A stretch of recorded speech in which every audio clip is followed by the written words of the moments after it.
أعوذ بالله من الشيطان الرجيم.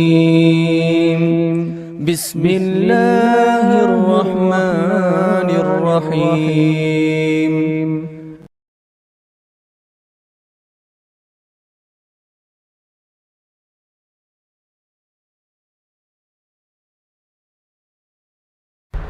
إن الحمد لله نحمده ونستعينه ونستغفره ونعوذ بالله من شرور أنفسنا وسيئات أعمالنا. من يهده الله فلا مضل له ومن يضلل فلا هادي له. أشهد أن لا إله إلا الله وحده لا شريك له وأشهد أن محمدا عبده ورسوله. يا أيها الذين آمنوا اتقوا الله حق تقاته ولا تموتن إلا وأنتم مسلمون. يا أيها الناس اتقوا ربكم الذي خلقكم من نفس واحدة وخلق منها زوجها وبث منهما رجالا كثيرا ونساء واتقوا الله الذي تساءلون به والأرحام إن الله كان عليكم رقيبا. يا أيها الذين آمنوا اتقوا الله وقولوا قولا سديدا يصلح لكم أعمالكم ويغفر لكم ذنوبكم ومن يطع الله ورسوله فقد فاز فوزا عظيما. أما بعد فإن خير الحديث كتاب الله وخير الهدي هدي محمد صلى الله عليه وسلم وشر الأمور محدثاتها وكل محدثة بدعة وكل بدعة ضلالة وكل ضلالة في النار. انشاءاللہ آج جس موضوع سے متعلق گفتگو ہوگی، اللہ تعالیٰ کی توفیق سے، اس کے فضل و کرم سے اور اس کا یہ احسان عظیم ہے کہ ایک اہم موضوع سے متعلق گفتگو ہوگی. یہ جو موضوع ہے آج کا، سوشل میڈیا دعوت و تبلیغ کا ایک مؤثر ذریعہ ہے. دعوت و تبلیغ، اس کی جو فرضیت ہے، اس کی جو اہمیت ہے، یہ مسلم ہے. اور جس دور میں ہم جی رہے ہیں، عالمی سطح پر دعوت و تبلیغ کا بہت ہی شعور ہے الحمدللہ.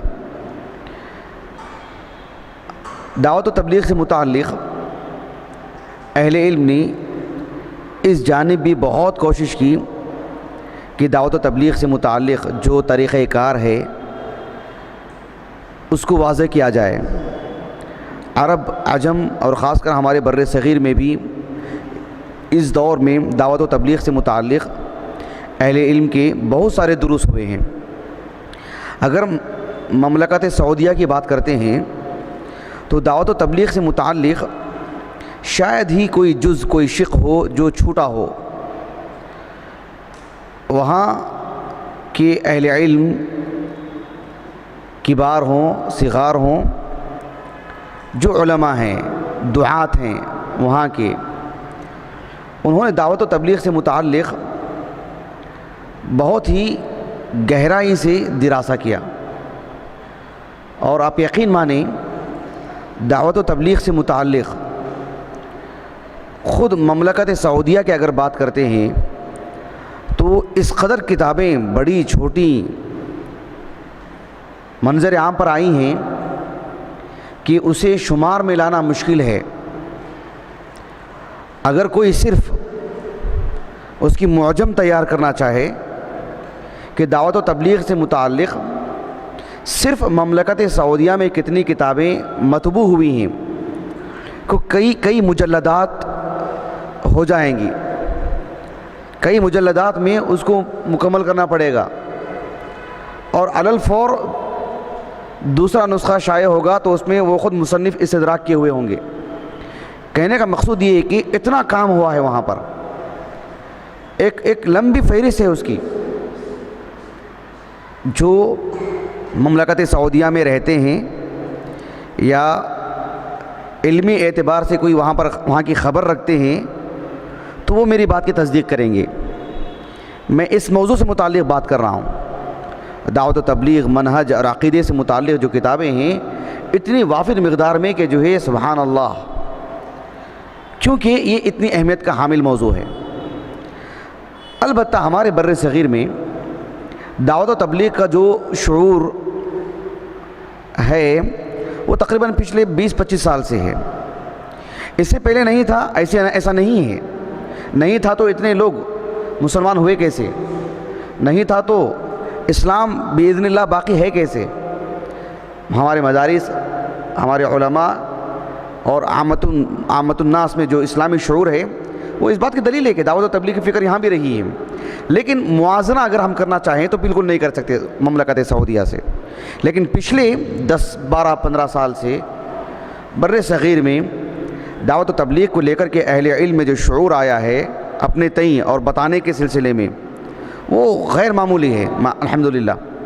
ایسے میں دعوت و تبلیغ کی فرضیت، اہمیت میں بتاؤں تو وہ چیز پھیکی ہو جائے گی، کوئی نئی نہیں رہ جائے گی، کوئی اضافی چیز نہیں رہ جائے گی۔ یہ بتانے کے لیے میں نے اتنی باتیں کہی ہیں، لیکن جس دور میں ہم جی رہے ہیں یہ سوشل میڈیا کا دور ہے۔ سوشل میڈیا کا دور کی افادیت اگر ہم بتانا چاہیں، ہم کسی کو نہیں بتائیں گے، سب کو پتہ ہے، لیکن دعوت و تبلیغ سے جوڑ کے میں بتا رہا ہوں آپ کو کہ پہلے زمانے میں، آج کے ایک 20 سال 25 سال پہلے کا حال کیا تھا، لوگوں کو ایک طرفہ معلومات ملتی تھیں۔ اخبار آتا تھا تو اخبار میں پڑھ لیں، تبصرہ کرنا ہو تو کہاں کریں گے آپ؟ ٹیلی ویژن دیکھیں بس دیکھ لیں۔ لیکن دور حاضر میں ایسا نہیں ہے۔ دور حاضر میں ایک آدمی آپ کو خبر دیتا ہے تو آپ اس سے نقاش کر سکتے ہیں، گفتگو کر سکتے ہیں، حوار ہو سکتا ہے، آپ کی بات ہو سکتی ہے، وہ آپ پر جو ہے مطلب اشکال پیش کر سکتا ہے، اعتراض پیش کر سکتا ہے، نقد کر سکتا ہے، پھر آپ جواب دیں گے، ایک تواصل ہو سکتا ہے۔ یہ سوشل میڈیا کی خصوصیت ہے، اس میں باتیں ایک طرفہ نہیں ہوتی۔ جیسے مثال کے طور پر واٹس ایپ گروپ ہے، اس میں اگر آپ ڈالیں اور ایڈمن کو اس کا اختیار دے دیا جائے کہ صرف وہی ڈالے گا، تو یہ وہی قدیم دور ہے کہ بس ایک طرفہ آپ کو باتیں مل رہی ہیں، آپ مجبور ہیں جو ڈالا جائے آپ سنتے جائیں، پڑھتے جائیں۔ لیکن اس سوشل میڈیا کا جو حقیقی فائدہ ہے وہ یہ کہ طرفین میں گفتگو ہوتی ہے۔ کوئی آپ کو کچھ کہتا ہے تو آپ اس سے پوچھ سکتے ہیں یہ بات کہاں سے آئی ہے، کس نے کہی ہے، یہ بات ایسی نہیں ایسے ہے۔ آج ہم ٹیلی ویژن دیکھتے ہیں، جو اخبار ہم کو سننے کو ملتی ہے، جو خبریں سننے کو ملتی ہیں، ہم رکا کے بول سکتے ہیں کہ نہیں آپ نے غلط کہا، نہیں بات ایسی نہیں ایسی کہہ سکتے ہیں، ہم نہیں کہہ سکتے۔ یہ سوشل میڈیا کا فائدہ ہے کہ آپ کا ایک باہم گفتگو ہو سکتی ہے۔ فیس بک پر کوئی آدمی کچھ ڈال دے، 50 لوگ جو آپ سے جڑے ہوں نہ جڑے ہوں، آپ پر گفتگو کر سکتے ہیں، نقد کر سکتے ہیں، اس کی تصویب ہو سکتی ہے، بات صحیح انداز میں کوئی لکھ سکتا ہے نیچے، کسی نے ادھوری لکھا ہے بقیہ نقص کوئی اور آ کے پور کر سکتا ہے، کسی نے غلط معلومات لکھ دی ہیں کوئی اس کی مخالفت کر سکتا ہے، نقد کر سکتا ہے، اس سے مطالبہ کر سکتا ہے، اللہ کہ اسے بلاک کر دے۔ کہنے کا مقصد کیا ہے کہ یہ جو معاملہ ہے بہت آسانی کے ساتھ نمٹا جا سکتا ہے، اس میں آدمی کو آزادی ملتی ہے دل کی بات رکھنے کی۔ تو یہ اس کو فائدے کے طور پر لیں کہ ہم پیش کر رہے ہیں کسی کو، تو وہ کوئی اپنی بات دل کی بات رکھتا ہے تو پھر اچھے انداز میں اسے مطمئن کیا جا سکتا ہے۔ سوشل میڈیا کا یہ ایک فائدہ ہے۔ دوسرا فائدہ کیا ہے؟ دوسرا فائدہ یہ ہی کہ ہم سے جڑے جو افراد ہیں، ہم خاموشی کے ساتھ مطالبہ کیے بغیر، کسی کو اپیل کیے بغیر، کسی کو دعوت دیے بغیر، ہم اپنی دل کی بات اس کے سامنے رکھ سکتے ہیں اور وہ پڑھ سکتا ہے، وہ نقد کرے نہ کرے، وہ لے نہ لے۔ جیسے ہماری اپنے پروفائل ہیں، اپنی جو ڈی پی ہوتی ہے، آئیکن جو ہوتا ہے، اب کوئی بھی پیغام ڈال دیں اس میں، کوئی آدمی لگے ہاتھ تو یوں ہی دیکھ لے گا، آپ کو اجبار کرنے کی ضرورت نہیں، مجبور کرنے کی ضرورت نہیں، اتنی آسانی کے ساتھ اپنی بات آپ یوں ہی پہنچا سکتے ہیں۔ واٹس ایپ کے ذریعے سے اپنا اسٹیٹس ہے، 24 گھنٹے کے اندر آپ تہلکہ مچا سکتے ہیں، انقلاب برپا کر سکتے ہیں، کیا کچھ نہیں کر سکتے ہیں، اور بغیر کسی دعوت دیے کے، اپیل کرنے کی ضرورت نہیں۔ میرا اسٹیٹس دیکھا آپ نے، اتنے لوگوں کو پہنچاؤ میرا اسٹیٹس، ضرورت نہیں۔ آپ کے ساتھ اپنے افراد جڑے ہیں، جتنی آپ کی تعداد زیادہ ہوگی، آپ خاموشی کے ساتھ، فیس بک میں ایسی ہی آپ اپنی بات ڈال دیں۔ تو یہ وہ دور ہے، اتنا انقلابی دور، یعنی جو کسی زمانے میں سرکردہ افراد، بڑے افراد بہت سرمایہ لگا کر کے اپنی بات دور تک پہنچا سکتے تھے، ایک آدمی گھر میں بیٹھے بیٹھے کچھ بھی کر کے بھی کہیں بھی بات پہنچا سکتا ہے خاموشی کے ساتھ۔ یہ اتنا عظیم جو یعنی معاملہ ہمارے ساتھ جڑا ہے ایک مبلغ کو، ایک داعی کو، ایک طالب علم کو کتنا اللہ کا شکر ادا کرنا چاہیے. کتنی آسانی اللہ نے ہمارے لیے کر دی ہے. ہم جو ناتواں ہیں ہمارے لیے کتنی آسانی ہے. ہم کسی کے سامنے کہنے سے جھجکتے ہیں، لیکن اپنی بات ڈال دینا، وہ پڑھ لے گا وہ. تو یہ الحمدللہ بہت آسان معاملہ ہے. یہ تمہیدی باتیں تھیں. میں یہ جو سوشل میڈیا ہے جسے التواصل الاجتماعی کہتے ہیں عربی زبان میں، جو لوگوں کو ایک ساتھ جوڑ دیتا ہے، جس میں گفتگو کرنے والا شخص ایک نہیں ہوتا ہے، ایک طرفہ بات نہیں ہوتی ہے، یہ ایک اجتماعی گفتگو ہوتی ہے، گروپ کی شکل میں باتیں ہوتی ہیں. یہ ایک عظیم دور ہے. ایسے میں اپنی بات بہت اچھے انداز میں ہم رکھ سکتے ہیں. اللہ سبحانہ و تعالیٰ نے دعوت و تبلیغ کی اہمیت سے متعلق فرمایا سورۃ فصلت میں، وَمَنْ أَحْسَنُ قَوْلًا مِّمَّنْ دَعَا إِلَى اللَّهِ وَعَمِلَ صَالِحًا وَقَالَ إِنَّنِي مِنَ الْمُسْلِمِينَ. یہ جو آیت کریمہ ہے دعوت و تبلیغ سے متعلق ایک مرکزی آیت ہے، ایک جامع آیت ہے. ایجاز ہے اس میں، اور اس آیت کریمہ میں جو وسعت ہے معانی کی، اگر آپ مفسرین کو دیکھیں گے جو بالذات اس آیت کی تفسیر کے لیے نہیں بیٹھے ہیں، پورے قرآن کی تفسیر کے لیے بیٹھے ہیں، پھر بھی اس آیت کریمہ سے متعلق کتنا لکھا ہے دیکھو. اور جو دعوت و تبلیغ سے متعلق ہی لکھے ہیں انہوں نے تو اس آیت سے متعلق بہت کچھ لکھا ہے. تو یہ جو آیت کریمہ ہے وَمَنْ أَحْسَنُ قَوْلًا مِّمَّنْ دَعَا إِلَى اللَّهِ وَعَمِلَ صَالِحًا وَقَالَ إِنَّنِي مِنَ الْمُسْلِمِينَ. اس میں دعوت و تبلیغ کا موضوع کیا ہونا چاہیے، داعی کیسے ہونا چاہیے، دونوں باتیں اس کے اندر مذکور ہیں صرف اس ایک آیت کریمہ کے اندر. تو سوشل میڈیا کی اگر بات کرتے ہیں تو ہمارا اسٹیٹس، ہماری پروفائل، یہ ایک وہ ہونی چاہیے کہ وقال اننی من المسلمین، ایک مسلمان کی پروفائل ہو، وہ اسٹیٹس ہو ایک مسلمان کا، وہ خود بتائے کہ بھئی ایک مسلمان کا اسٹیٹس ہے. یہ جو پروفائل ہے ایک مسلمان کی ہے، یہ جو مطلب جو اس کا گروپ ہے ایک مسلمان کا. گویا کہ خاموشی کے ساتھ ہم یہ کام انجام دے رہے ہیں الحمدللہ. اور یہ سب سے عظیم کام ہے. سوشل میڈیا کو استعمال میں لانا چاہیے. اور ایک شخص بھی اگر ہدایت پر آ جاتا ہے، میں میری اور آپ کی بات نہیں کر رہا ہوں، میں ایک عام مسلمان کی بات کر رہا ہوں، جو ایک مسلمان تاجر ہے، ایک طالب علم ہے، اس کے ساتھ جڑے ہوئے وہ مسلمان بھی ہیں جو دینی اعتبار سے مان لیجئے کہ مضبوط نہیں ہیں، اور غیر مسلمین بھی ہیں. آپ تجارت سے متعلق کوئی بات لکھ دیتے ہیں، اصول ضابطہ جسے اسلام نے بیان کیا ہے، کسی شخص کو وہ چیز پسند آ گئی، متاثر ہو گیا، اسلام قبول کر لیا، کتنی بڑی بات ہے. یعنی آپ اپنے اسٹیٹس میں ایسی کوئی بات ڈال دیتے ہیں یا کوئی بھی ایسا معاملہ اختیار کرتے ہیں جس سے ایک شخص اسلام قبول کر لے، ہدایت پر آ جائے، اللہ کے دین کو قبول کر لے، یا اللہ کے دین سے بیزار تھا، یا اللہ تعالیٰ کے دین کو نعوذ باللہ ناقص سمجھتا تھا، یا ایک بہت ہی بدعمل تھا، یا نیک تو تھا، ایک نیکی اس میں مفقود تھی، وہ آ گئی. اب ایک حدیث مبارکہ میں آپ کو بتاتا ہوں کہ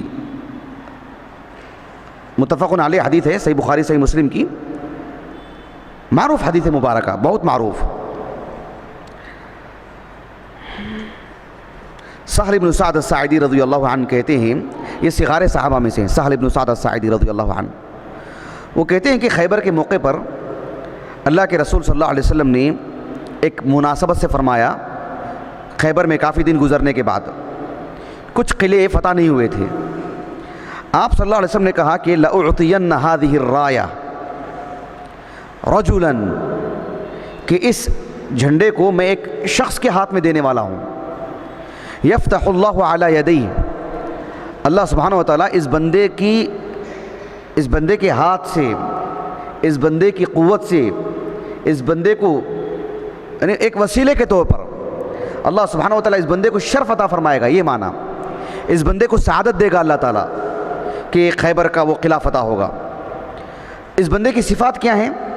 یحب اللہ ورسولہ ویحبہ اللہ ورسولہ، یہ بندہ اللہ اس کے رسول سے محبت کرتا ہے اور اللہ اس کے رسول اس بندے سے محبت کرتے ہیں. کتنی بڑی بات ہے. جب یہ بات اللہ کے رسول نے کہی صلی اللہ علیہ وسلم فبات الناس، باتا کے معنی کیا ہے؟ رات گزارنا. فبات الناس یدوکون لیلتہم ایہم یعطاہا، سب جو ہے یعنی ایک طرح سے پریشان کن تھے کہ کس کے ہاتھ میں جائے گا جھنڈا، یہ میرے ہاتھ میں جائے گا، میرے ہاتھ میں جائے گا. ہر کوئی مطلب ایک اپنے آپ کو سعادت مند سمجھ رہا تھا. قال فلما اصبح الناس غدوا غدوا على رسول اللہ صلی اللہ علیہ وسلم، جب صبح کی لوگوں نے، صحابہ نے، غدوا على رسول اللہ صلی اللہ علیہ وسلم كلهم يرجون ان يعطاها، ہر کوئی یہی سمجھ رہے تھے کہ وہ ان کو دیا جائے گا وہ جھنڈا جس کی وجہ سے اللہ سبحانہ و تعالیٰ سعادت نصیب کرے گا. اللہ کے رسول نے کہا صلی اللہ علیہ وسلم این علی بن ابی طالب؟ فقالوا هو یا رسول اللہ یشتکی عینین، ان کی آنکھ میں ایک طرح کا مرض تھا، آنکھ کھل نہیں پا رہی تھی ان کی. اللہ کے رسول نے کہا کہ دیکھو وہ. آپ علیہ السلام نے فرمایا کہ فارسلوا الیہ، بھیجو ان کو. فأتی بہ، ان کو لایا گیا.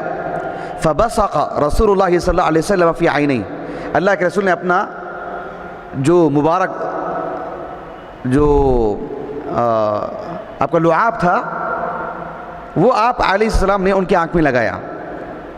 ودعا لہ فبرأ، اللہ کے رسول نے دعا بھی کی اور وہ بإذن اللہ شفا یاب ہو گئے. حتی کأن لم یکن بہ وجع، پھر یہ صورتحال ہو گئی کہ انہیں کبھی درد تھا ہی نہیں، اتنا معاملہ ان کا اچھا ہو گیا. فأعطاه الرایۃ، اللہ کے رسول نے ان کو جھنڈا دیا. فقال علی، اب علی بن ابی طالب رضی اللہ عنہ نے کیا کہا دیکھیں، یا رسول اللہ اقاتلهم حتی یکونوا مثلنا، میں ان سے قتال کروں گا یہاں تک کہ وہ ہم جیسے ہو جائیں. کیا مطلب؟ یہاں تک کہ وہ اسلام قبول کر لیں، جب تک ہم ان سے قتال کریں گے.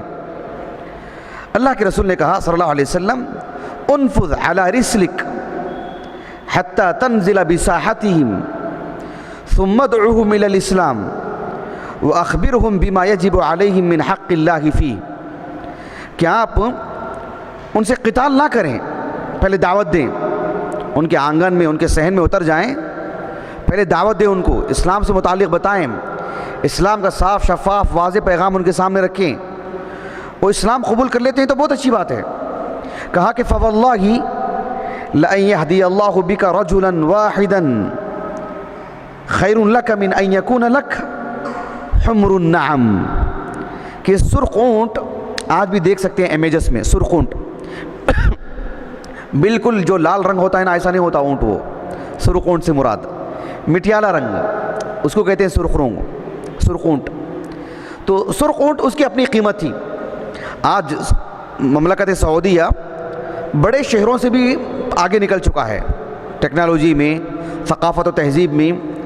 اونٹ کون استعمال کرے گا سوائے نہر کرنے کے؟ تو اونٹ بطور سفاری کے آج استعمال نہیں کرتے، نہ خریداری جاتی ہے.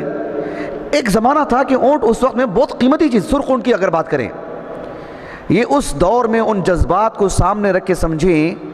ایک بڑی بہترین کار کی اگر بات کرتے ہیں کہ 100 سرخ کار کہہ رہا ہوں، کوئی بھی کار کا نام لے کر کے، کوئی عمدہ کار کے اگر کوئی طرف جو اشارہ کر کے کہیں کہ یہ آپ کو مل جائیں، یہ آپ کی ملکیت میں آ جائیں، اس سے بھی زیادہ آپ کو جو ہے مطلب اجر و ثواب ہے، اس سے بھی بڑے انسان ہیں آپ. ایک آدمی بھی آپ پر اسلام قبول کر لیتا ہے. ایسے میں جو ہمارے پاس واٹس ایپ ہے، فیس بک ہے اور ٹیلی گرام ہے، دیگر جو ہمارے پاس آلات ہیں، اگر ہم ان کو استعمال کریں، ایک آدمی بھی ضروری نہیں کہ ایک کافر مسلمان بن جائے، کوئی بھی شخص رب العالمین سے اس کا ربط ہو جائے، اسلام سے اس کا تعلق ہو جائے، وہ عبادت گزار بن جائے، اپنی طاقت کے بقدر ایک اچھا مسلمان بن جائے، جو کمی اس کے اندر تھی وہ کمی دور ہو گئی. مثلا وہ ماں باپ کا نافرمان تھا، آپ نے اپنے اسٹیٹس پر یا آپ نے کوئی ایسا آپ نے لکھا نہیں، آپ نے کسی کا لکھا ہوا ڈال دیا، کسی کی 5 منٹ کی ویڈیو کلپ تھی، آپ نے پہنچا دی گروپ میں، کسی سے سن لیا کسی نے اور توبہ کر لیا، لَأَن يَهْدِيَ اللَّهُ بِكَ رَجُلًا وَاحِدًا، اس کی وسعت میں آ جاتی ہے وہ چیز. اگر اس تناظر میں دیکھا جائے تو آپ کوئی بھی نیکی لے لیں، کسی بھی برائی کو روکنے کی بات ہو، آپ نے اس کو اپیل کی، آپ کو پتہ بھی نہیں گروپ میں کون کون ہے، آپ کو پتہ بھی نہیں کہ کہاں تک آپ کی بات جا رہی ہے. آپ نے گروپ میں ڈال دیا, وہاں سے 10 لوگوں نے ڈال دیا, کتنا ثواب مل رہا. سبحان اللہ. یہاں اس زمانے میں یہ لوٹنے کا دور نہیں کا, بتائیے اتنی آسانی سے اتنا بڑا موقع ہم کو مل رہا ہے. سبحان اللہ. لوگ صحابی ہونے کی بات کرتے ہیں, تابعی ہونے کی بات کرتے ہیں.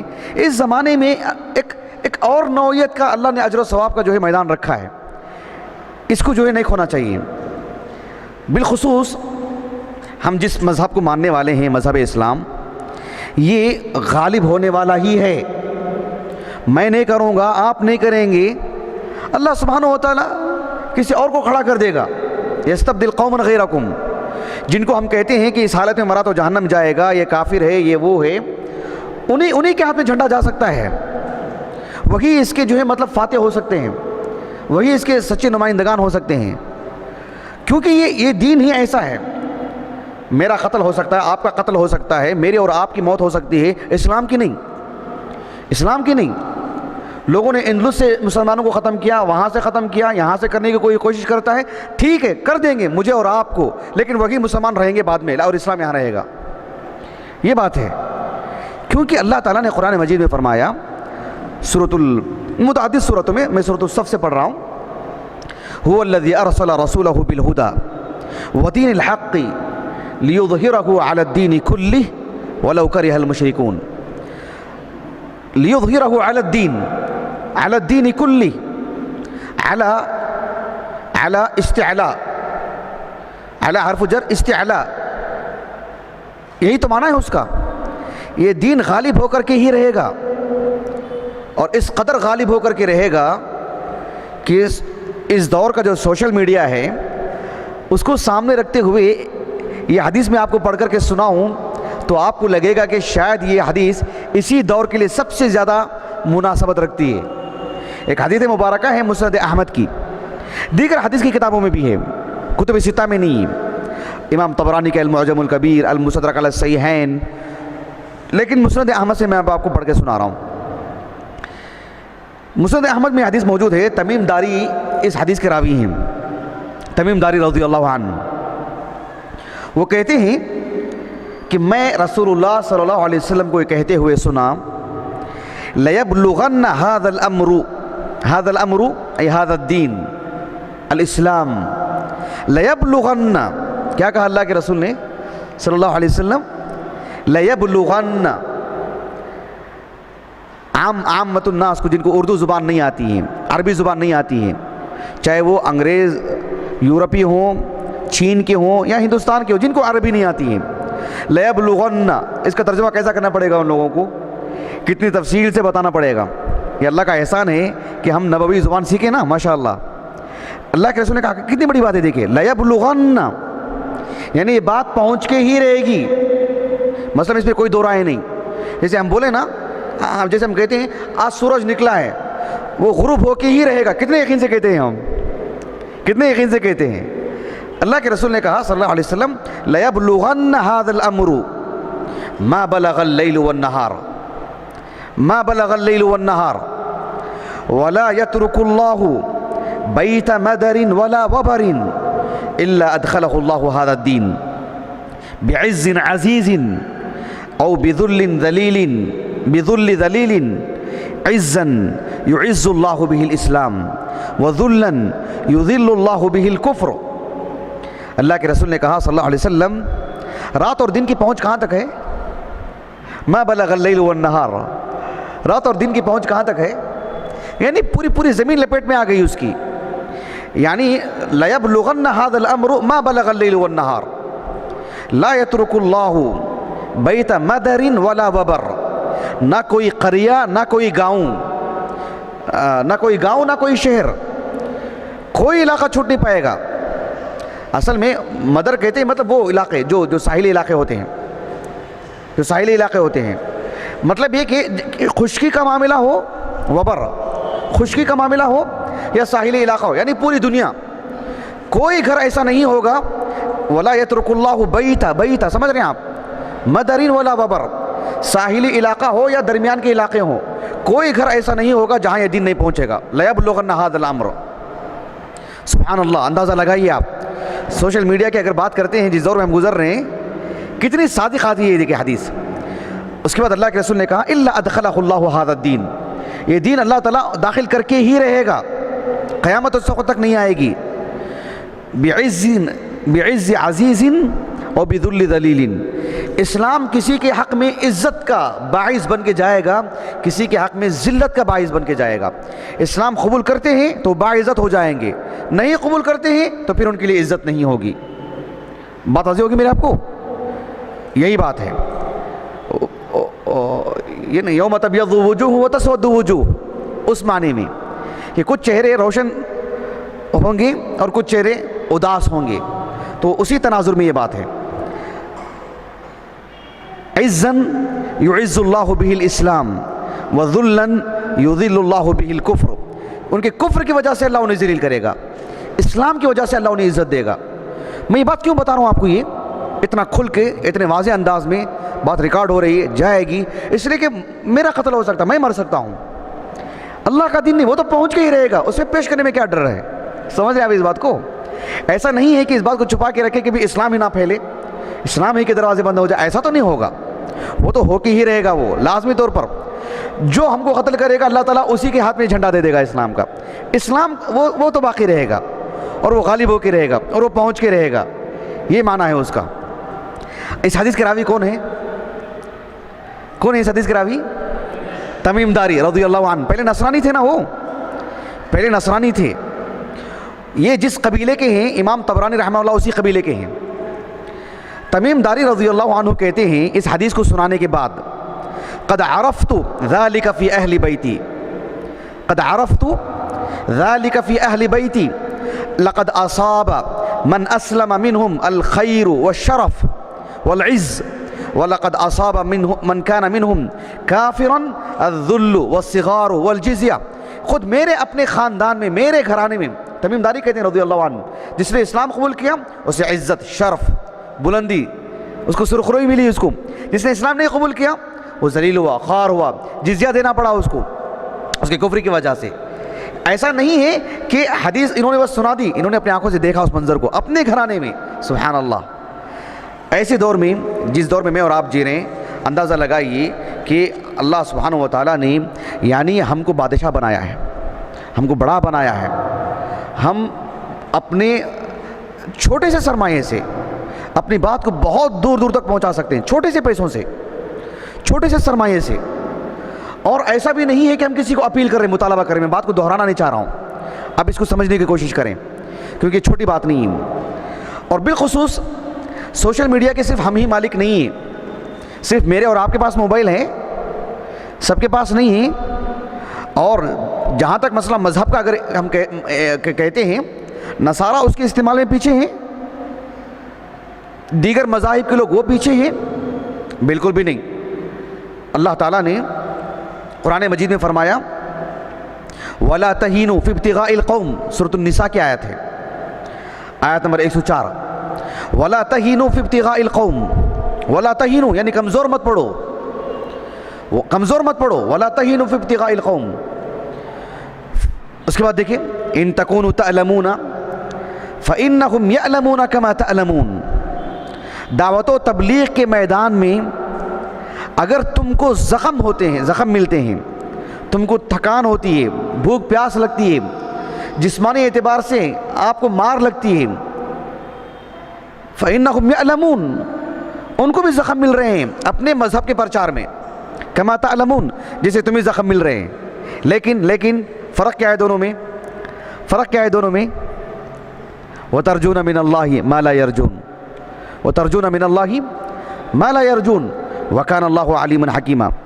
میں یہ بات اس لیے بتا رہا ہوں کہ ہم جو پیچھے رہ جائیں گے تو وہ پیچھے رہ جائیں گے نہیں، کیونکہ وہ بھی برابر کا اس کو استعمال کر رہے ہیں۔ جو آپشن ہمارے لیے ہیں ہو بہو وہ سارے آپشن ان کے لیے بھی ہیں، اور وہ بھی مذہبی اعتبار سے استعمال کر رہے ہیں۔ ایسے میں ہماری غیرت تیز ہو جانی چاہیے، ہماری آنکھیں کھل جانی چاہیے، متنبہ ہو جانا چاہیے، کیونکہ مہنگا پڑ سکتا ہے ہمارے لیے معاملہ۔ دیکھو اللہ تعالیٰ نے کیا فرمایا قرآن مجید میں، سورۃ آل عمران میں، وَلَا تَهِنُوا وَلَا تَحْزَنُوا وَأَنْتُمُ الْأَعْلَوْنَ إِن كُنتُم مُؤْمِنِينَ۔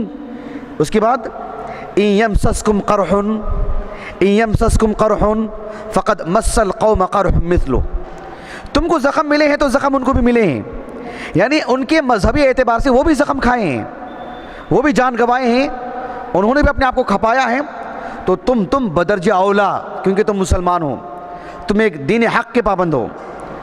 اللہ رب العالمین نے قرآن مجید میں فرمایا سورۃ محمد میں، فَلَا تَهِنُوا وَتَدْعُوا إِلَى السَّلْمِ وَأَنْتُمُ الْأَعْلَوْنَ وَاللَّهُ مَعَكُمْ وَلَنْ يَتِرَكُمْ أَعْمَالَكُمْ إِنَّ الَّذِينَ كَفَرُوا يُنْفِقُونَ أَمْوَالَهُمْ لِيَصُدُّوا عَنْ سَبِيلِ اللَّهِ فَسَيُنْفِقُونَهَا۔ سورہ انفال کی آیت ہے کہ جو کفار ہیں وہ بھی اپنے مذہبی اعتبار سے وہ بھی خرچ کرتے ہیں، اللہ نے کہا کہ فَسَيُنْفِقُونَهَا، وہ اور بھی خرچ کرتے رہیں گے، لیکن وہ مغلوب رہیں گے، اور ان کے لیے بات حسرت کی رہے گی، قابل افسوس بات بن جائے گی ان کے لیے، لیکن تم کرو گے تو تمہارے لیے ایسا معاملہ نہیں ہوگا۔ تو خرچ وہ بھی کرتے ہیں۔ انصروا آلہتکم، وہ ان کا بھی نعرہ ہے، ابراہیم علیہ السلام کے خلاف میں کہا نا انہوں نے انصروا آلہتکم، انہوں نے ابھارا، انہوں نے تیزی لائی، انہوں نے۔ تو سوشل میڈیا جو ہے برابر کا یہ بھی استعمال کر رہے ہیں۔ ایک بات بتاتا ہوں میں آپ کو کہ ایک مسلم ملک ہے، اس کے زیر نگین جو نصارہ رہتے ہیں، اہل کتاب، ان کو ایک شرط پر رہنے کی اجازت ہے کہ وہ جزیہ دیں۔ اور جزیہ کیا ہوتا ہے؟ جیسے ہم لوگ بولتے ہیں نا چلر 2 روپے دے دو، چلر 2 روپے، کس کو دیتے ہیں چلر 2 روپے؟ ایک وہ شخص کو جو ایک غریب انسان ہے جو مانگتا ہے، چلر 2 روپیہ دیتے ہیں۔ تو جزیہ ایسا ہی ہے اسلام میں، ایسا نہیں کہ جزیہ دینا ہے۔ جو ہٹے کٹے ہیں، کماتے ہیں، بوڑھے ہیں، ان پر تو جزیہ ہے ہی نہیں، کوئی کام کرنے کے قابل نہیں، جزیہ ہے ہی نہیں۔ جو صرف کمانے کے قابل ہیں وہ بھی سال میں 1 مرتبہ، اور وہ بھی دو درہم، اور وہ بھی ان کے اوپر خرچ کیا جاتا ہے۔ اب بچا کیا وہ بتائیے آپ، سمجھ رہے ہیں آپ؟ احکام اہل ذمہ ابن القیم رحمہ اللہ کے پڑھ کے دیکھیں آپ، یعنی ایسا معلوم ہوتا ہے کہ کچھ ہے ہی نہیں۔ اسلام جو لیتا ہے وہ بھی ایک گارنٹی دیتا ہے ان کو کہ ہم آپ کے تحفظ کی پوری ذمہ داری نبھائیں گے، اور وہ بھی ایک خاص مقصد کے تحت۔ میں کیوں بتا رہا ہوں یہ بات آپ کو، کس تناظر میں بتا رہا ہوں، وہ قابل غور ہے۔ وہ بات یہ ہے کہ علامہ ابن الجوزی رحمہ اللہ، ان کی جو کتاب ہے سید الخاطر، اس میں سید الخاطر کیا ہے پتہ ہے آپ لوگوں کو؟ ایسا ہونا چاہیے۔ ہمارے علماء کتنے حریص تھے، دیکھیں کتنے حریص تھے۔ اب جیسے ہم لوگ مدارس میں پڑھتے ہیں نا، لوگ سن رہے ہیں، عامت الناس بھی ایسا کر سکتے ہیں۔ مدارس میں پڑھتے ہیں ہم لوگ، ایک استاذ پڑھاتا ہے ایک مادہ، ایک سبجیکٹ، تو موضوع سے متعلق جو باتیں بتاتے ہیں وہ تو ہم لکھتے ہی ہیں۔ اچانک استاذ ایک بات بتا دیتا ہے، حتیٰ کہ مان لیجیے کہ کھانے پینے کی، رہنے سہنے کی، سفر کی، صحت کی، کوئی بھی بات کوئی بھی استاذ بتا دیتے ہیں، اس کو ہم سن کے گنوا دیتے ہیں، اس کو لکھ لیں مثلاً۔ اس طرح کی اگر باتیں 5 سال میں جو لکھتے ہیں اس کو ایکجا کر دیں گے تو ایک کتاب بن جائے گی۔ ابن القیم رحمہ اللہ کی بدائع الفوائد اسی قبیل کی کتاب ہے، سید الخاطر اسی قبیل کی بات ہے۔ کیا دل میں آیا، کیا دماغ میں آیا، کچھ تجربہ ہوا تو اسے نوٹ کر لیے، آج دیکھو کتاب کیا حیثیت اختیار کر گئی ہے۔ اس کتاب کی میں ایک بات بتا رہا ہوں آپ کو، میرے موضوع پہ کتنا وزن پڑ رہا دیکھیں اس عبارت سے۔ ابن الجوزی رحمہ اللہ سید الخاطر میں ایک مستقل عنوان کیا ہے، دل میں بات آئی تو انہوں نے عنوان لکھ دیا، کہا کہ الحکمت فی الابقاء علی الیہود والنصارى، کہ مملکت اسلامیہ میں یہود و نصارہ اہل کتاب کا ابقاء، ان کو باقی جو رکھا نا اسلام نے، ان کو اخراج تو نہیں کیا نا، باقی رکھ سکتا نا، باقی رکھا نا۔ یہ حکمت کیا ہے اس میں کئی حکمتیں ہو سکتی ہیں، کیونکہ معاملہ اللہ کا ہے، شارع اللہ رب العالمین ہے۔ ان ربک حکیم علیم، اللہ تعالیٰ علیم ہے، حکمتوں والا ہے، حکیم ہے۔ ایک بات جو ابن الجوزی نے کہا رحمہ اللہ، ابن الجوزی کہتے ہیں کہ وہم کون؟ اہل الکتاب الیہود والنصارى، وہم یصبرون علی باطلہم ویؤدون الجزیہ فکیف لا نصبر علی حق والدولۃ لنا۔ یعنی مملکت ہماری ہے، دین حق ہے، اس پہ ہم کیسے اللہ کے راستے میں جم کے نہ رہیں؟ وہ باطل پہ رہتے ہوئے جزیہ دینے پر راضی ہیں اور اس پہ جم کے ہیں، اور ہم حق پر رہتے ہوئے کیوں جم کے نہ رہیں؟ جبکہ والدولۃ لنا، ہم کسی کے ماتحت نہیں ہیں، آزاد ہیں، والدولۃ لنا فکیف لا نصبر علی حق۔ یہ ایک حکمت ہے جو اللہ نے انہیں باقی رکھا ہے تاکہ ہماری غیرت باقی رہے۔ سبحان اللہ، کتنی بڑی بات ہے جی. یہ میں باتیں اس لیے بتایا آپ کو میں کہ سوشل میڈیا وہ بھی برابر استعمال کر رہے ہیں، صرف گھریلو مسائل کے لیے، تجارت کے لیے نہیں، مذہبی اعتبار سے مذہبی رنگ دے کے رکھیں. ایسے میں ہم طلباء، علماء، دعات، مبلغین اور عام مسلمانوں میں جن میں کچھ شعور ہو وہ اس میدان میں جلدی آنا چاہیے، قبل اس کے کہ ٹیکنالوجی ختم ہو جائے پھر حسرت کرتے رہ جائیں. نہیں، ذخیرہ آخرت بنا رہے ہم، گویا کہ 24 گھنٹے ہمارے پاس ہیں اسٹیٹس بدلنے کے لیے. گویا کہ ہم آج ہمارا انتقال ہو جائے تو ہم ایک بڑی بات دے کے امت کو جا رہے ہیں. کتنی بڑی بات ہے، سبحان اللہ. ایسی بات لکھیں، کوئی اس کی اسکرین شاٹ لے کے اپنے پاس ڈال لیں اور آگے پہنچائیں. یہ اس کو معمولی نہ سمجھیں، معمولی نہ سمجھیں، سوچ سمجھ کر کے لکھیں. حتیٰ کہ اپنی جو پروفائل ہے اس کو اختیار کریں، انتخاب کریں، بیٹھیں 2 دن سوچیں کہ میں کیسے ایک مبلغ بنوں، کیسے اسلام کی تبلیغ کروں، میں کیسے اس بات کو آگے پہنچاؤں. آپ 50 گروپ میں ہیں، آپ ایک گروپ کو ذریعہ آخرت بنا لیں، ہلکی سی چیز ڈال دیں. کوئی نہیں سنتا ہے دیکھ تو لے کم از کم، بھئی یہ بھی ایک چیز ہے، یہ بھی ایک معاملہ ہے. انتخاب کریں جیسے کھانے پینے میں آدمی انتخاب کرتا ہے ویسے اس میں سے انتخاب کر کے ڈالنا چاہیے. میں آگے کچھ باتیں بتاؤں گا باذن اللہ تعالی. یہاں ایک بات ہے جو ایک علمی اعتبار سے بات ہے، اس کو اختصار سے بتا دیتا ہوں تفصیل میں جائے بغیر اس لیے کہ یہ جو وسائل الدعوہ ہیں، دعوتی وسائل، قولی، فعلی یا جو جدید ٹیکنالوجی جو ہم استعمال کرتے ہیں، یہ ایک موضوع ہے اہل علم کے مابین کہ کیا وسائل الدعوہ توقیفیہ ہیں یا اجتہادیہ ہیں. توقیفیہ ہیں تو بات الگ ہے، اجتہادیہ ہیں تو پھر کچھ شروط کے ساتھ وہ قابل استعمال ہو سکتے ہیں. توقیفیہ ہیں، ایسے بھی کچھ وسائل ہیں، لیکن صحیح بات یہی ہے کہ وسائل کی جو بات ہے اس میں اللہ سبحانہ و تعالیٰ نے گنجائش رکھی ہے. زمانے کی رفتار کے ساتھ ساتھ، علاقے کے بدلنے کے ساتھ ساتھ وسائل کے اختیار کرنے میں وسعت آتی ہے، گنجائش ہے. ایک ہی وسیلہ اختیار نہیں کریں گے، آپ پہاڑ پر ہی کھڑے ہو کر کے نہیں بتائیں گے لوگوں کو، ایسا آسان معاملہ نہیں. وہ ایک عظیم وسیلہ تھا جو اللہ کے رسول نے انتخاب کیا صلی اللہ علیہ وسلم. جو انتخاب اللہ کے رسول نے کیا وہ صفا کی پہاڑی ہے. صفا کی پہاڑی مکے سے باہر نہیں ہے، کعبۃ اللہ کے قریب ہے، 10 قدم کے فاصلے پر. اس پہاڑی کا آپ نے انتخاب کیا اس لیے کہ سب کو وہیں پہ آنا ہے، زمزم سے متصل، زمزم کے بالکل قریب میں صفا کی پہاڑی. اللہ کے رسول علیہ السلام نے وہاں آواز دی، وہاں جمع کیا، وہاں آپ نے کہی بات. کتنا عظیم وسیلہ اس دور کا. تو کیا آج وہ وسیلہ ہی مفید ہے؟ جس دور میں، جس علاقے میں جب وہ وسیلہ کارگر ہوگا یقیناً اس کو استعمال کرنا چاہیے. تو وسائل یہ اجتہادیہ ہیں لیکن شروط کے ساتھ. جیسے مثلا کوئی شرط آپ بتائیے، مثلا واضح کہ یہ نہیں ہونا چاہیے.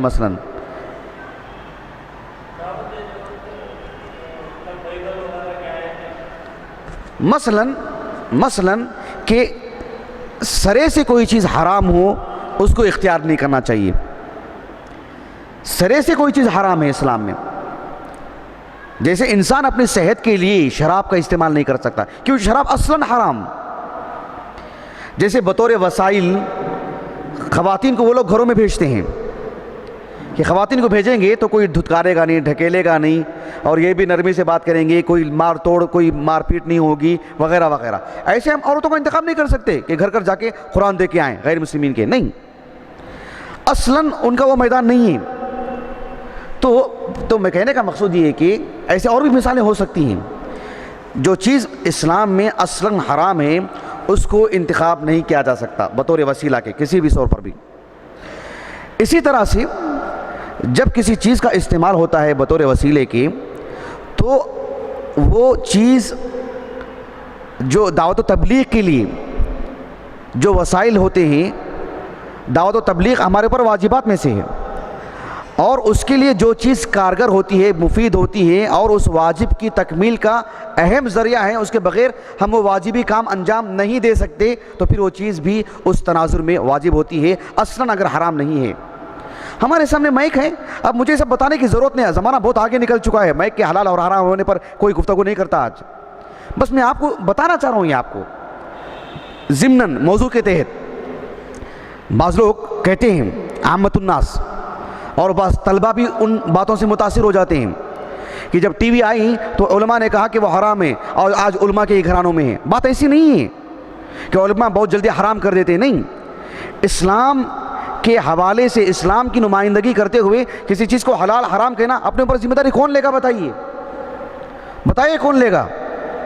اللہ کے رسول نے نہیں کہا تھا کہ میں شراب حرام ہے، شراب کہہ رہا ہوں، کیا ہے وہ، شہد حرام ہے۔ اللہ کے رسول نے ایسے نہیں کہا کہ میں نہیں پیوں گا آپ سے۔ صرف اس مناسبت سے اللہ نے کہا کہ یا ایھا النبی لما تحرم ما احل اللہ لک۔ یہ معمولی بات نہیں ہے، شریعت اللہ کا کام ہے، شریعت نازل کرنا، شارع اللہ ہے، رسول اللہ کا معاملہ نہیں، رتی بھی دخل نہیں ہے آپ کا اس میں۔ ایسے میں جب جدید مسائل آتے ہیں، اس کے اختیار کرنے میں، نہیں کرنے میں، اس کے مفید ہونے میں، مضر ہونے میں افادیت غالب ہے کہ جو ہے نقصان غالب ہے، اہل علم وہ پرکھتے ہیں، غور کرتے ہیں، پھر وہ اپنے اوپر ذمہ داری نہیں لینا چاہتے ہیں۔ کیوں لے گے اپنے اوپر ذمہ داری حلال و حرام کہہ کر کے؟ لا تقولوا لما تصف السنتکم الکذب ھذا حلال و ھذا حرام لتفتروا علی اللہ الکذب۔ اللہ نے کہا کہ لا یفلحون۔ یہ بڑی اہم بات ہے۔ اس تناظر میں فوٹوگرافی ہے، اہل علم نے ایک وقت میں کہا تھا حرام ہے، آج کے اس کو جائز کہتے ہیں کہ نہیں کہتے ہیں؟ وہ عند الضرورہ جائز کہتے ہیں۔ ذکریات جسے کہتے ہیں، یادداشت کے لیے، میں وہاں کھڑا ہو جاؤں، میری فوٹو لے لیں میری یادداشت کے لیے کہ میں وہاں گیا تھا، اس چیز کو آج بھی جائز نہیں کہتے ہیں اہل علم، اور یہی حق ہے، یہی راجح ہے، یہ فضول ہے یہ۔ ورنہ جو جائز ہے وہ بالکل جائز ہے، حتیٰ کہ کسی پروگرام کی فوٹو ہے، کسی جائز کی جو بات ہے دائرہ کافی بڑا ہے، لیکن جو انسان اس جواز کے دائرے سے باہر نکلتا ہے وہ اللہ تعالیٰ کو اپنا جواب دے۔ وہ مذاق اڑا لے، علماء کے فتاووں کو وہ ہلکا سمجھ لے، لیکن شریعت کی دائرے میں اگر بات کرتے ہیں تو شریعت بہت حساس دین ہے، انسان کے وقار کو وہ دھبا لگنے نہیں دیتا ہے کہ انسان جو ہے اپنی فوٹو لینے کے چکر میں اپنی ہیبت ختم کر دے، اپنا وقار ختم کر دے۔ اسلام یہ نہیں چاہتا ہے۔ خیر وہ ہمارا موضوع نہیں۔ تو یہ جو ہیں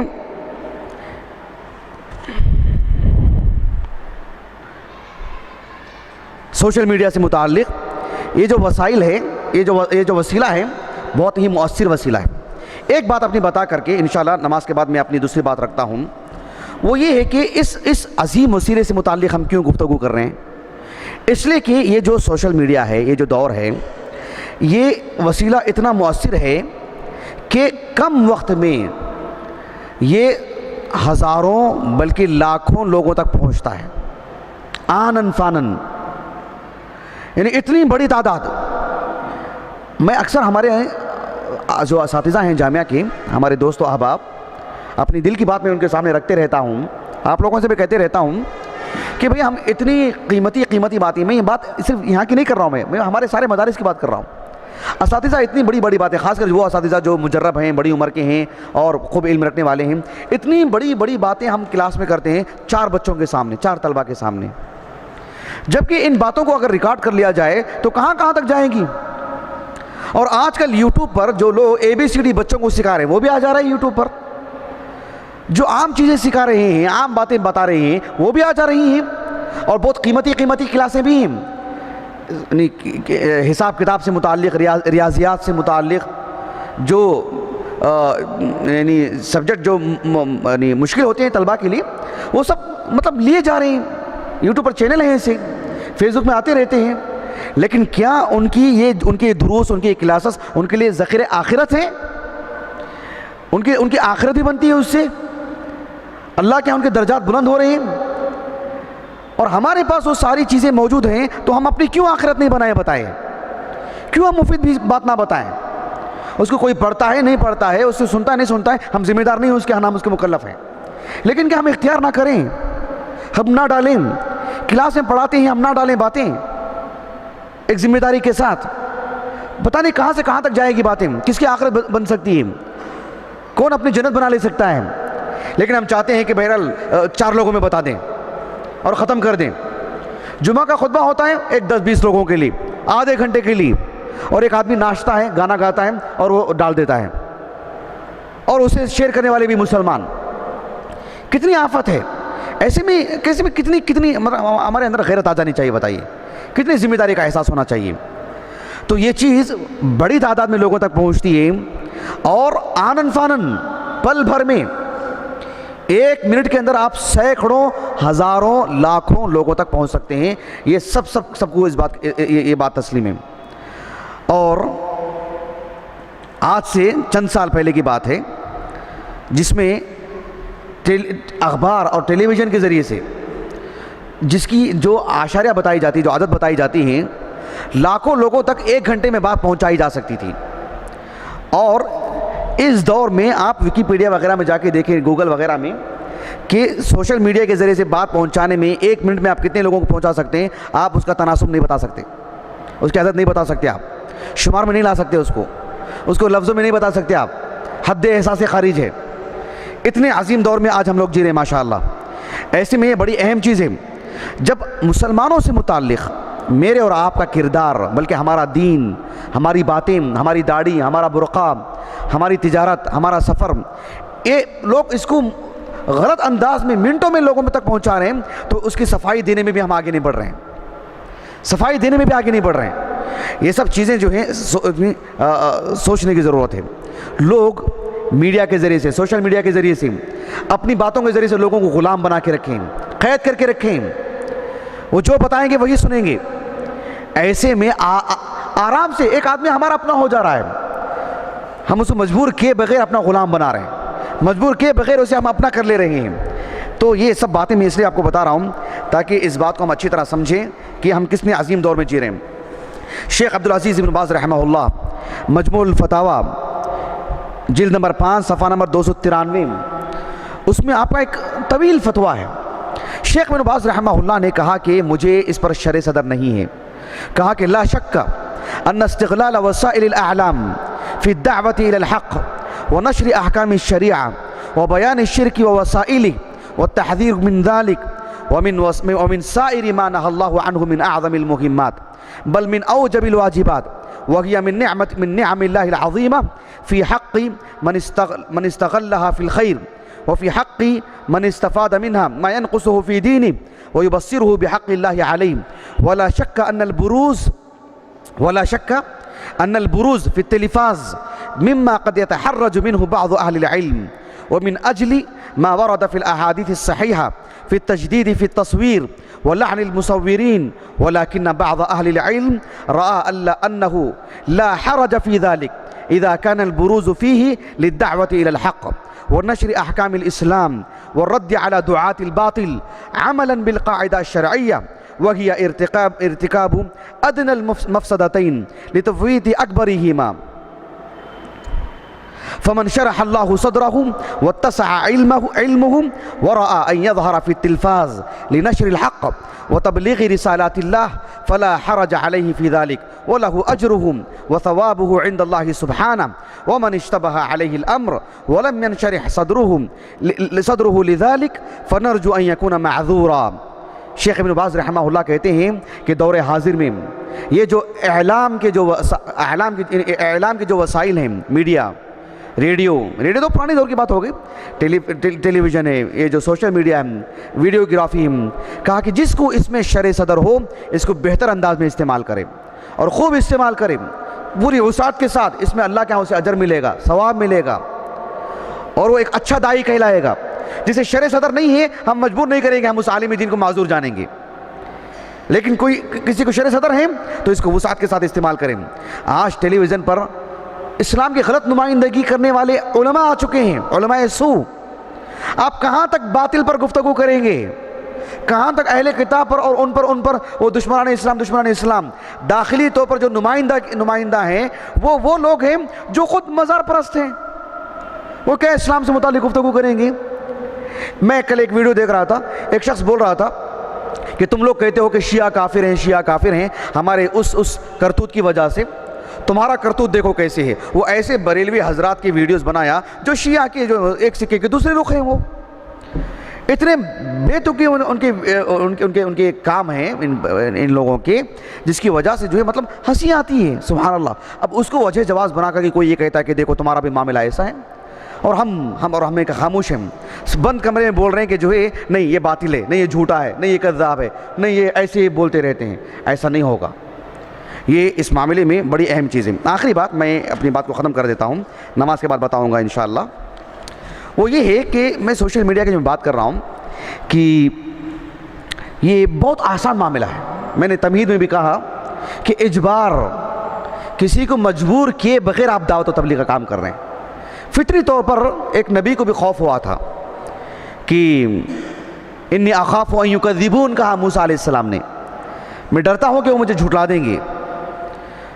اللہ نے کہا کہ لا تخافا، تم مت ڈرو دونوں اور جاؤ، میں تمہارے ساتھ ہوں.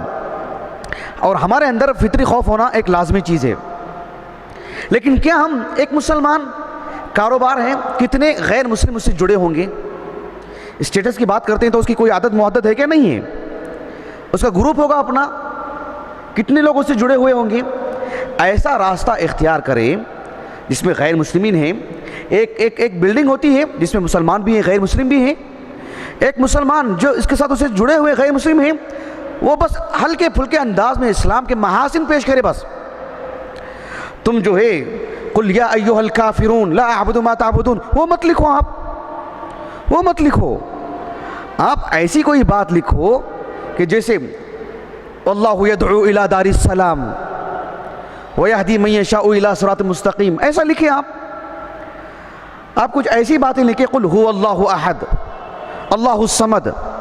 آپ یہ مت لکھو کہ جو ہے وقاتل المشرکین کافہ کما یقاتلونکم کافہ، بھلے یہ بات ایک بری ہے، یہ مت لکھو. آپ ایک منافق ہی کر سکتا ہے یہ کام. ایک مخلص مسلمان کبھی ایسی نادانی نہیں کر سکتا. لیکن ایک اچھا پیغام بھی آپ وہ نہ لکھیں جس میں ایسا کوئی معاملہ ہو جسے کوئی بھڑک اٹھے. قرآن مجید کی ہزاروں آیتیں ایسی ہیں جسے آپ لکھیں گے وہ متاثر ہو جائے گا. وہ پھر اس کے آگے پیچھے کی آیت بھی پڑھنے کو وہ غور کرے گا. اگر آپ آیت نمبر لکھ کے ڈالتے ہیں، آپ اتنے سے کام کریں. آپ صرف اسٹیٹس میں ڈال دیں، آپ پڑھنے والا پڑھیں، آپ کو بلاک کر دے، بلاک کر دیا. آپ کوئی عرض نہیں. قتل تو نہیں کیا نا، گھر سے تو نہیں نکالا نا آپ کو بلاک کیا، اس کے اختیارات میں سے ہے. لیکن آپ اپنا کتنا فائدہ اٹھا سکتے ہیں. ایک طالب علم ہے، 2 منٹ کا گانا ڈالتے ہیں، اپنی جہنم بنا لیتے ہیں، اعوذ باللہ. نہیں سننے والا آدمی بھی سن لیتا ہے. ایک لڑکی کی تصویر ڈالتے ہیں، نہیں دیکھنے والا بھی دیکھ لیتا ہے. واہیات اور بیکار کے فضول اشعار لکھ دیتے ہیں، پڑھنے کا کوئی فائدہ نہیں. میاں بیوی کے جو جھگڑے اور جو مسائل ہوتے ہیں گھروں کے اندر، اس کو لطیفے کی شکل میں اسٹیٹس میں ڈال دیتے ہیں. کیا فائدہ پڑھ کے بتائیے؟ کس کی دنیا بنا رہے ہیں؟ نہ دنیا ہے نہ آخرت ہے. یہ خطرناک چیز ہے یہ، جسے آپ آسانی کے ساتھ کسی کا دل بدل سکتے تھے باذن اللہ، کسی کی آنکھوں سے آنسو نکال سکتے تھے، کسی 2 بھائیوں کو جو بچھڑے ہوئے ہیں ان کو ملا سکتے تھے. آپ رب العالمین سے ایک بندہ جو کٹ گیا ہے اسے جوڑ سکتے تھے. آپ مسجد سے کوئی نکل چکا ہے اسے جوڑ سکتے تھے. آپ اسے جہنم کا دروازہ کھول رہے ہیں اس کے لیے. نعوذ باللہ من ذالک. یہ ایک حماقت ہے، نادانی ہے، اور بدترین نادانی ہے، نسأل اللہ السلامہ. اس کو ہتھیار بنائیں بغیر کسی اس کے. ایک عام مسلمان بھی یہ کام انجام دے سکتا ہے. چھے جائے کہ میں اور آپ، ایک دین کے طالب علم، ایک مبلغ، ایک باشعور مسلمان، میں اور آپ، یعنی میرا اسٹیٹس بتلائے کہ میں خیر القرون کا انسان ہوں، خیر القرون کی سوچ رکھتا ہوں، میرے رگوں میں خیر القرون کے لوگوں کا خون ہے، یہ بتانا چاہیے. ہمارا گروپ بتائے وہ کہ سوشل میڈیا کو ہم دیکھو کیسے استعمال کرتے ہیں، یہ بتانے کی ضرورت ہے. تو یہ بڑی اہم چیز ہے. اللہ تعالیٰ نے قرآن مجید میں فرمایا سورۃ التوبہ میں، وَإِنْ أَحَدٌ مِّنَ الْمُشْرِكِينَ اسْتَجَارَكَ فَأَجِرْهُ حَتَّى ایسے اسمعوا کلام اللہ کہا اللہ نے، حَتَّى يَسْمَعَ کلام اللہ. آپ اپنا پڑھو، حَتَّى يَسْمَعَ کلام اللہ. سبحان اللہ. دیکھ رہے ہیں آپ، ذرا پس منظر دیکھو. آپ 13 سال مسلمانوں کو ستایا، انہوں نے نکالا ان کو وہاں سے. مسلمان اپنے تجوریاں بھر بھر کے لے کے نہیں گئے، سب چھوڑ کے خالی ہاتھ گئے. اصل میں ایک جوڑا بھی نہیں تھا پہننے کے لیے. اصحاب الصفہ کے بارے میں ہم جو پڑھتے ہیں نا، احادیث میں جو پڑھتے ہیں نا، خواتین کو اللہ کے رسول نے کہا نا کہ پہلے وہ سجدہ کر کے اٹھ کے بیٹھ جائیں، پھر تم اپنا سر اٹھاؤ. کیوں کہا؟ ارے کپڑے ہی نہیں تھے پہننے کے لیے. اتنی بدحالی تھی. کیا وہ غریب لوگ تھے، بھکاری تھے؟ نہیں، اللہ کے دین کی خاطر چھوڑ کے آئے تھے. وہ سب چھوڑ کے آئے تھے.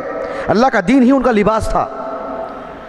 ایسی صورت میں جو آپ کو بتانا چاہ رہا ہوں، یہ سب ہونے کے باوجود پھر مدینے کے تقریباً 8 سال احد بدر ایک ایک اٹھا کے دیکھو آپ، جینے نہیں دیا ان لوگوں نے۔ اس کے باوجود بھی مکہ فتح ہوا۔ مکہ فتح ہونے کے بعد 2 سال کے بعد اللہ کے رسول نے تبوک سے واپسی، جہاں پورے جزیرۃ العرب میں اپنا سکہ، اپنی دھاک، اپنی قوت منوا چکے اللہ کے رسول صلی اللہ علیہ وسلم، ایسے میں کیا تھے یہ لوگ؟